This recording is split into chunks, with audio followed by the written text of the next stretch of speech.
सबसे पहली बात हमें टाइम मैनेजमेंट की बातें सीखनी है कि हम तैयारी के दौरान टाइम कैसे मैनेज करते हैं। ठीक है, कोई ऐसा एग्जैक्ट टाइम टेबल नहीं है, हेडिंग लिखिए बेस्ट टाइम टेबल। मैं एक्चुअल में टाइम मैनेजमेंट आपको बताऊंगा। ये जो टाइम टेबल है आपको अपनी रिक्वायरमेंट के हिसाब से अपना बना लेना है। ठीक है, क्योंकि एक फिक्स टाइम टेबल हर एक बच्चे के लिए जरूरी नहीं कि वो फॉलो करे, लेकिन हर एक बच्चा पढ़ना चाहता है, ये भी बात सही है। हो सकता है कि कोई किसी टाइम पढ़ रहा हो, कोई किसी टाइम पढ़ रहा हो, वो अपने अपने हिसाब से आप उसको बना लेना। मैं आपको कुछ ऐसा बताने जा रहा हूं कि जिससे आप अपना खुद का एक टाइम टेबल बना पाए। ठीक है, आप खुद का टाइम टेबल बना के अपनी स्टडी टेबल के सामने चिपका लीजिए और ट्राई कीजिए उसको फॉलो करने का। ठीक है, ट्राई करिए उसको फॉलो करने का। ठीक है, तो देखो दो टाइप के बच्चे होते हैं जो पढ़ रहे होते हैं, एक तो स्कूल गोइंग होते हैं और एक नॉन स्कूल गोइंग वाले होते हैं। तो पहले मैं बात कर लेता हूं, जो बच्चे स्कूल जा रहे हैं उनको कितना टाइम मिनिमम निकालना चाहिए। अपना मिनिमम कितना टाइम निकालना चाहिए? उनको कम से कम 7 घंटे की स्टडी निकालनी चाहिए। ठीक है, 7 घंटे की स्टडी उनकी होनी चाहिए स्कूल के अलावा। ठीक है, कुछ एक टेंटेटिव बात मैं मान लेता हूं कि आपका जो स्कूल का टाइम है, आपका जो स्कूल का टाइम है बेटा, उसको मैं टेंटेटिवली मान लेता हूं कि सब कुछ स्टार्ट होकर एंड होने में 6 से 3 बजे तक का समय मान लू मैं, मतलब 9 घंटे आप स्कूल में हैं। ठीक, 6 से 3 बजे तक का एक टाइम टेबल मैं मान लेता हूं कि स्कूल में लगभग लगभग आपको पूरे स्टार्ट से लेकर एंड तक, है ना, उठने से लेकर सब कुछ 3 बजे तक, मतलब 9 घंटे आप देते हो स्कूल के पूरा टाइम। ठीक है, अब अगर मैं आपसे एक बात कहूं कि इसके अलावा आपके पास जो मामला बचता है वो ये है कि भाई 3 बजे घर आते हो, कोई 3:15 आता होगा, कोई 3:30 आता होगा, है ना। शाम की क्लास आपकी 4 बजे से स्टार्ट होती है, मैं ऐसा मान लेता हूं, है ना। तो शाम की क्लास आपकी स्टार्ट होती है 4 to 8 PM। ठीक है, 1 घंटा तो आपका आने में, खाना खाने में और क्लासेस के लिए रेडी होने में, है ना, अपना लैपटॉप ओपन करने में या बैठने में, इतना आपको लग जाता है ना, सब कुछ मिला जुला के। तो 1 घंटा मैं आपको मान के चल रहा हूं कि एडिशनल यहां पर आप जो है वो अपने कामों के लिए दे रहे हो, खाना पीना के लिए। ठीक है, 4 से 8 बजे तक का जो समय है वो आप समय देते हो कोचिंग में, है ना, 4 से 8 बजे तक का टाइम। इसके अलावा आपके बचता क्या है ना, एकदम प्रैक्टिकल बात चल रही है। ये स्कूल में हो गया, 1 घंटे का टाइम आपका ये यूज हो गया, 4 से 8 बजे तक आपने पढ़ाई की, लेक्चर किए। जब भी आप लेक्चर अटेंड करो, ट्राई करो कि लेक्चर में ही सारे नोट्स बना लो, अलग से नोट्स बनाने का टाइम ना रहे, क्लास में ही आपके नोट्स बन जाने चाहिए। इसके अलावा आपके पास क्या रहता है? ठीक है, मान लो आप 8:30 बजे से बैठना चालू करते हो 12:30 बजे तक, या 12 बजे मान लो, है ना, 6 बजे तो आप उठोगे, 6 घंटे तो सो गए, है ना। तो 8:30 से 12 बजे तक का जो टाइम है, यही वो टाइम है जो आपको जो पढ़ा है उसको रिवाइज करने में देना है और डीपीपी सॉल्व करने में देना है ना, जो होमवर्क दिया जा रहा है टीचर्स के द्वारा क्लास में उसको करना है। अब ये जो 8:30 से 12 बजे तक का टाइम है, इसको तुम स्लॉट वाइज डिवाइड कर सकते हो। 8:30 से 10 कर लिया, ठीक है, 10 से 11 कर लिया और 11 से 12 कर लिया। जो सब्जेक्ट आपका आपके हिसाब से, फिजिक्स केमिस्ट्री और मैथ्स में आपके हिसाब से जो सब्जेक्ट आपका थोड़ा सा टाइम टेकिंग लग रहा है आपको, उसको आप इस स्लॉट में रखो। ठीक है, कोई एक ही होता है सब्जेक्ट जिसमें आपको थोड़ी तकलीफ होती है समझने में, है ना, और वो सबके साथ, किसी को फिजिक्स में होती, किसी को केमिस्ट्री, किसी को मैथ में होता है, ऐसा है ना। तो आप उसको यहां पर रख दीजिए, ये आपका जो सब्जेक्ट है, जो आपको लग रहा है कि नहीं इसमें थोड़ा एफर्ट डालना पड़ता है। ठीक है, तो अगर मैं आपसे बात करूं, ये जो टाइम दिया जा रहा है, ये आप किसके लिए टाइम दे रहे हो? रिवीजन और डीपीपी के लिए, है ना। आप देखो, अगर आप क्लास में अच्छे से पढ़ते हो ना, क्लास में सारी चीजें ध्यान समझते हो, तो आप 20 मिनट से 25 मिनट तक आप क्विक रिवीजन कर सकते हो पूरे लेक्चर का, है ना। तो आप 2 पार्ट में इसको डिवाइड कर लो कि भाई हम इसका आधा हिस्सा, या मान लो इसमें से 25 मिनट हम उसमें दे दें और 35 मिनट हम डीपीपी में दे दें, है ना।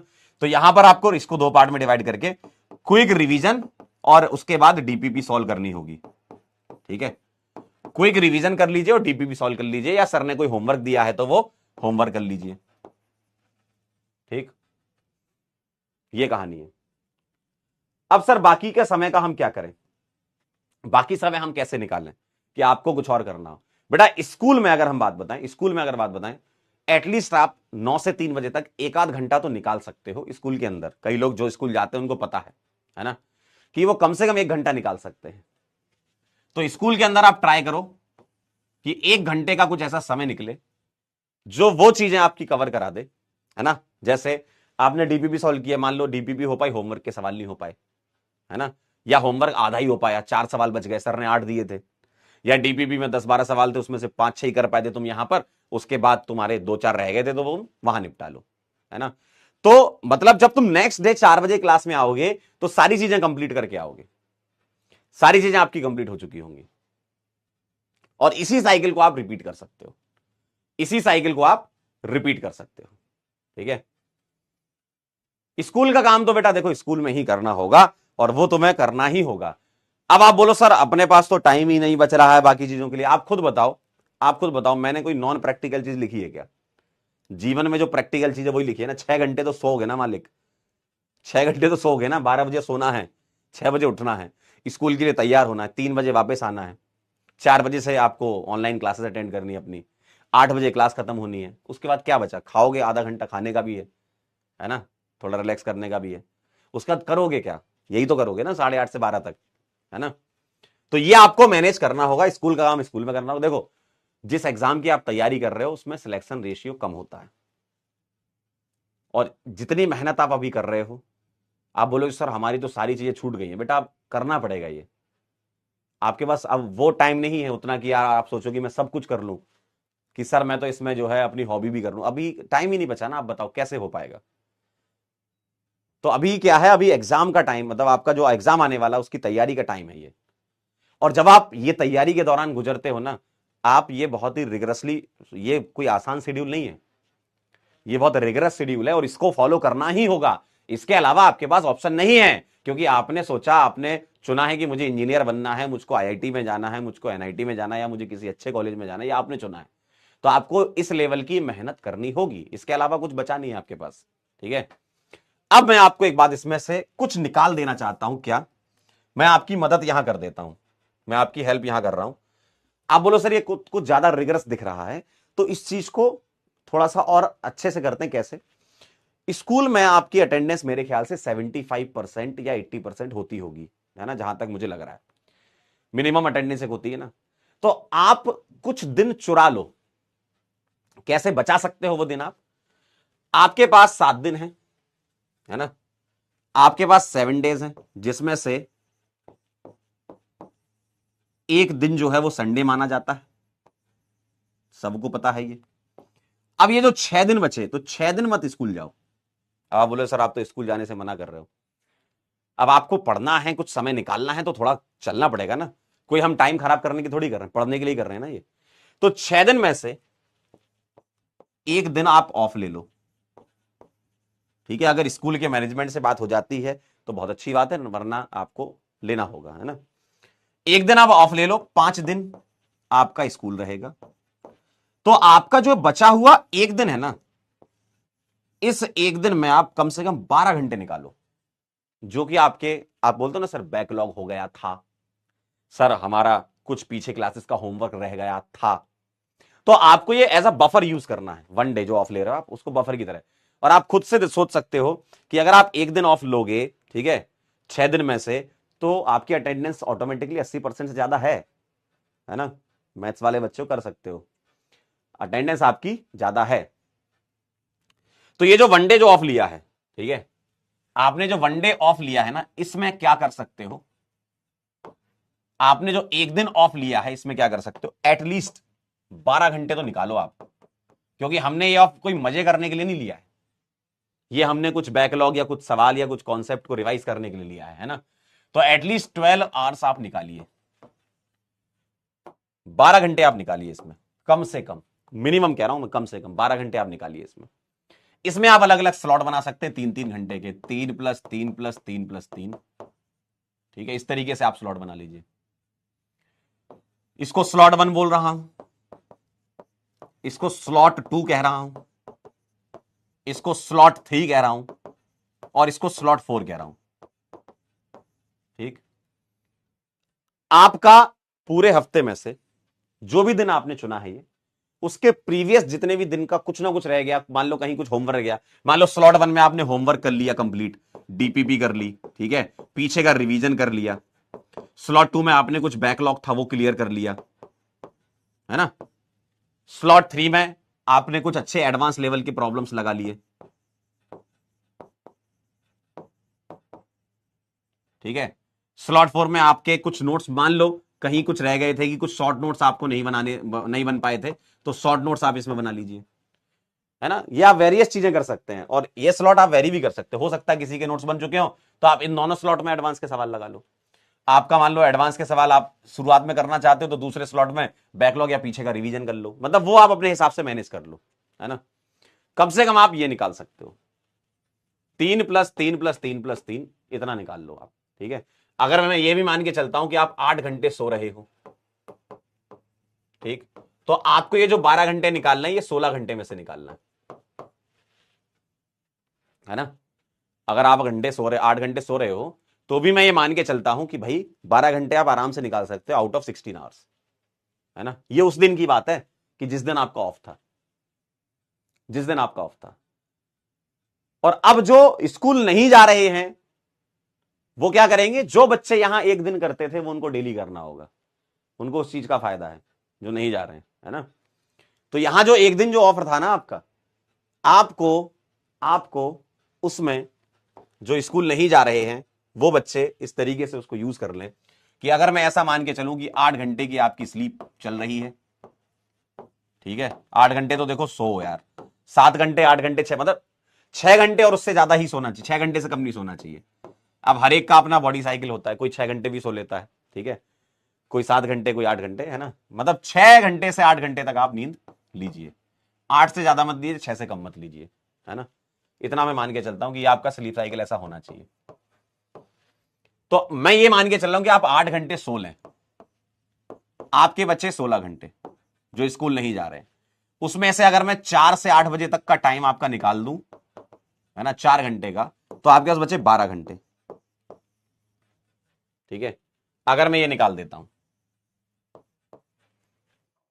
तो आपके बचे 12 घंटे। अब इन 12 घंटे में से जैसे आपने वहां पर 3-3 के स्लॉट बनाए थे, यहां आप 2-2 के स्लॉट बना लो, ठीक, 2-2 के अलग अलग स्लॉट बना लो, तो आपके ये हो गए 10 आउट ऑफ 12 आवर्स, ठीक। अपार्ट फ्रॉम कोचिंग, मतलब आपका जो क्लास चल रही है उसके अलावा आपके पास अलग अलग स्लॉट है। अब ये स्लॉट 1 हो गया आपका, ये स्लॉट 2 हो गया। आप चाहो तो 3-3 घंटे के भी बना सकते हो, 3-3-3 और एक बना लो, ऐसा, है ना। मैं एक आपको बेसिक आइडिया दे रहा हूं कि किस तरीके से आप अप्रोच कर सकते हो। तो आपने 2-2 घंटे के स्लॉट बना लिया। अब इधर आपने क्या कर रहे हो, देखो ये आप डेली इतना टाइम निकाल रहे हो, है ना, 10 घंटा आप डेली निकाल रहे हो, 4 घंटा आपकी डेली कोचिंग चल रही है। आप यहां पर होमवर्क कर सकते हो, डीपीपी कर सकते हो, रिवीजन कर सकते हो, है ना, आप बैकलॉग कर सकते हो, ठीक है, आप एडवांस लेवल प्रॉब्लम सॉल्व कर सकते हो, ठीक है, आप यहां पर शॉर्ट नोट्स अपने बना सकते हो, ठीक है। और इसमें हो सकता है आपका कोई वीक चैप्टर हो, उसको आप टाइम देना चाहते हो ज्यादा, तो वीक चैप्टर्स को टाइम दीजिए, क्योंकि आपके लिए हर एक चैप्टर इक्वली इंपॉर्टेंट है। और इसको आप किसी भी सीक्वेंस में सेट कर सकते हो, ठीक है, इसको आप किसी भी सीक्वेंस में सेट कर सकते हो। अब आप बोलोगे सर सिर्फ पढ़ाई ही हो रही है, तो बेटा 2 साल की मेहनत है, ये जो 2 साल हैं आपके, यही आपकी मेहनत है जो आपको एडवांस क्रैक कराएगी, तभी कर पाओगे आप। इतना आसान काम नहीं है, क्योंकि आपको जिस एग्जाम की आप तैयारी करो, पहले आप ये समझो वो एग्जाम आसान नहीं है, लेकिन आप अपने प्लानिंग से, उसके एग्जीक्यूशन से एक पाथ जो है उसको स्मूथ बना सकते हो। तकलीफें आएंगी, उससे तुम्हें लड़ना है। आपका जीवन आसान नहीं होने वाला है क्योंकि आपने जेई चुना है। इसका मतलब यह है कि आपके पास कोई ऑप्शन नहीं है, सिर्फ पढ़ना है। पढ़ाई पढ़ाई पढ़ाई और पढ़ाई, सिर्फ 2 साल इसमें लगा दीजिए। कॉलेज में जाएंगे ना आप, आपको बहुत सारी चीजें मिलेंगी, बहुत कुछ करने को। आप कोई भी कॉलेज उठा के देख लो, जितने भी आईआईटी हो या एनआईटी हो, बहुत बढ़िया फैसिलिटीज वहां पर रहती हैं कॉलेज में। आप वहां पर, और टाइम भी खूब रहता है। मैं भी इंजीनियर हूं, मुझे भी पता है। कॉलेज में 4 साल आपके पास टाइम रहता है, आप वहां पे कुछ भी कर सकते हो, कुछ भी मतलब कुछ भी कर सकते हो, इतना टाइम है आपके पास, ठीक है। तो सिर्फ आपके पास ये 2 साल है, 2 साल एकदम कड़ी मेहनत कर लीजिए। एक बार गेट के उस तरफ चले जाइए, कॉलेज के गेट के आप उस तरफ चले गए ना, उसके बाद आपको सम्मान भी मिलता है, ठीक है, उसके बाद आपको टाइम भी मिलता है, और उसके बाद आप अपने हॉबी को भी, जो भी आपकी हॉबी, कोई कह रहा है मेरे को गिटार बजाना आता है, कोई कह रहा है मेरे को स्विमिंग आती है, मुझे उसको इंप्रूव करना है, ये सब काम बाद के हैं। आप बस थोड़ा सा फोकस होकर के 2 साल दे दीजिए। आप ये समझ लीजिए कि मेरा जीवन का जो जीवन काल आपका है, उसमें से 2 साल इसी के लिए लिखा हुआ था, सिर्फ इसी के लिए लिखा हुआ था। आप कुछ भी इधर उधर की बातें ना सोचें। आपने बैच लिया है, इस बैच को डेडिकेटली फॉलो करें। सब लोग एकदम धुआंधार हैं, और आपको उस कॉलेज में पहुंचाने के लिए कैपेबल टीचर ही यहां पर मिलते हैं। तो आप ये समझ लीजिए कि आप सही जगह हैं, बस इसको यूज करना है टाइम को। आपको अपने टाइम को कैसे मैनेज करना है वो मैंने आपको बातें बता दी हैं। स्लॉट वाइज आप पढ़ाई करिए, आप अपने अपने हिसाब से अपने स्लॉट सेट कर लीजिए। किसी को लग रहा है कि मैं थोड़ा अच्छा हूं पढ़ने में, मेरा बैकलॉग नहीं होता है, मैं रिवीजन प्रॉपर कर लेता हूं, तो आप यहां पर एडवांस लेवल प्रॉब्लम के लिए बढ़ा दीजिए अपने स्लॉट। 2 घंटे की जगह 4 घंटे उन सवालों को सॉल्व करिए। कोई कह रहा है कि नहीं सर अभी मैं थोड़ा पीछे हूं, लेकिन मेरे में दम है, मैं कर लूंगा, लेकिन मैं धीमे धीमे चलता हूं, कोई बात नहीं। कभी भी लेट स्टार्ट करने का मतलब यह नहीं होता कि आप फर्स्ट नहीं आ सकते। ऐसा किसी किताब में नहीं लिखा है, ऐसा किसी किताब में नहीं लिखा हुआ है कि मैंने लेट स्टार्ट किया था इसलिए मैं फर्स्ट नहीं आ सकता। हां, लेट स्टार्ट किया था, थोड़ा पेन उठाना पड़ेगा, थोड़ा टाइम देना पड़ेगा, लेकिन हां, आप दौड़ोगे तो आगे निकल जाओगे, ठीक है। तो आप ये समझ लीजिए यही टाइम है, लगा दीजिए एकदम जोर, जितना दम लगा सकते हैं लगा दीजिए। पढ़ाई से कभी मत घबराइए।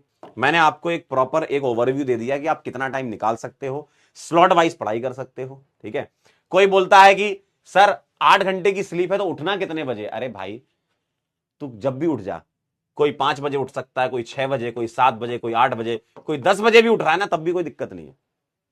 लेकिन जब उठो, तुम्हारी आंखें खुलें, तो तुम्हारे सामने बस एक ही लक्ष्य नजर आना चाहिए कि मुझको कॉलेज में जाना है, ठीक है। तो आप अपने हिसाब से स्लॉट वाइज मैंने बताया, क्योंकि सबका उठने का टाइम अपना अपना होता है। ये वाले बच्चे 10 घंटे पढ़ रहे हैं, हम तो 7 घंटे 6 घंटे पढ़ रहे हैं, कोई टेंशन नहीं है। आप उतना काम उतने में कर लोगे, ठीक है। हाँ, जो स्कूल गोइंग बच्चे हैं उनको थोड़ा स्कूल में हल्का फुल्का टाइम निकाल लेना, कि कुछ पुराने सवाल रहेगा। देखो, जो काम क्लास में दिया जा रहा है उसको करना है, करना है मतलब करना है, उसमें आपको इफ एंड बट लगाना ही नहीं है।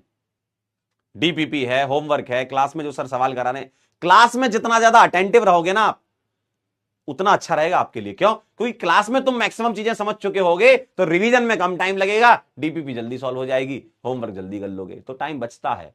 आप अपना अटेंशन बढ़ाते हो तो टाइम रिड्यूस हो जाता है। आपका अटेंशन नहीं होगा तो टाइम आपको ज्यादा लगेगा चीजों को समझने में, ठीक है। तो अटेंशन दीजिए, क्लास में पूरा एकदम फुल फोकस के साथ बैठिए।